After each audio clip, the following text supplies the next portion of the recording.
பிற்படுத்தப்பட்ட மக்களின் கல்விக்காக பல்வேறு கல்வி நிலையங்களை நிறுவிய மூக்கையா தேவருக்கு அவர் பிறந்த மண்ணில் மணிமண்டபம் அமைத்து தர நடவடிக்கை எடுக்க வேண்டும் என சட்டமன்ற எதிர்க்கட்சி துணைத் தலைவர் RB உதயகுமார் சட்டப்பேரவையில் வலியுறுத்தினார்.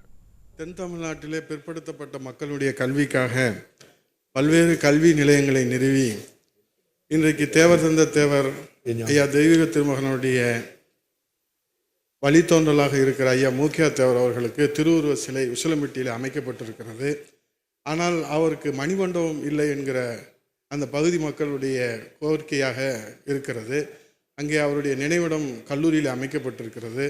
ஆகவே உசிலம்பட்டி அவருடைய பிறந்த மண்ணில் அவருடைய தியாகத்தை போற்றுகின்ற வகையில் எப்படி கைரேகை சட்டத்திலே போராடிய அந்த வீர தியாகிகளுக்கு மணிமண்டபம் அமைக்கப்பட்டதோ அதே போன்று அவருடைய திருவுருவ பெயரை செக்கானூரில் அமைய இருக்கிற பேருந்து நிலையத்திற்கு பெயர் சூட்டவும், திருவுருவ சிலை வைக்கவும், மணிமண்டபம் உசிலம்பட்டி மண்ணிலே அமைத்து தரவும் மாண்பு பேரவைத் தலைவர் வாயிலாக மாண்பு அமைச்சர் முன் வருவார்களா என்பதை வேண்டுகோளாக வைக்கின்றனர்.